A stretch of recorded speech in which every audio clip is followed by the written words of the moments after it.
Well, a scam warning tonight from Raleigh police. Investigators say they are getting calls about people claiming to be workers for the city of Raleigh. CBS 17's Mariah Ellis has been covering this for us all day. And Mariah, there are some red flags that we can all look out for here. Yeah, Angela, Rod, Raleigh police tell us that this really comes as they've seen a rise in scams overall here in this community. And they said some residents have not only received phone calls where people have been requested to send money, but others who have even actually gotten those brushing scams where they receive a package with a QR code requesting personal information. And Raleigh police say they're really encouraging people to make sure they're using a little bit of caution, especially if a payment is involved.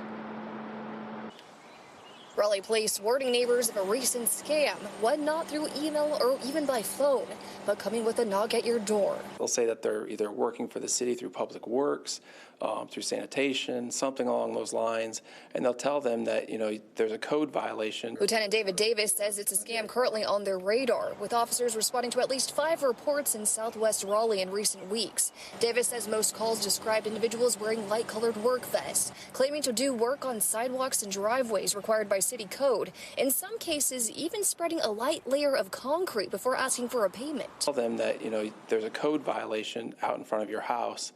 Either you need to fix it or you can pay the penalty, or hey, we'll fix it and you can just pay us. That's surprising, and it's I can't believe the ingenuity that these criminals are coming up with. My driveway needs work, and that might have been something that I would have fallen for. It's a response from neighbors like Sean Confrey, sharing his own personal experience just weeks ago. We had a little bit of hail with a thunderstorm a few weeks ago, and the next morning there was a gentleman at the door saying he was from an insurance company. We actually let him go on the roof, and he marked out some spots where he thought there was hail, and he was very aggressive. Those scammers typically do like a city or utilities company or like a big brand that you've heard of before, because people get scared. They don't really typically want to push back or ask questions. Alyssa Parker with the Better Business Bureau says it's an intimidation tactic they see often, reminding families to use caution before letting someone on your property and pause and ask questions before ever making a payment. You do have the right to ask for information, so ask for their identification, ask for their supervisor. But you just ask for credentials, ask the questions,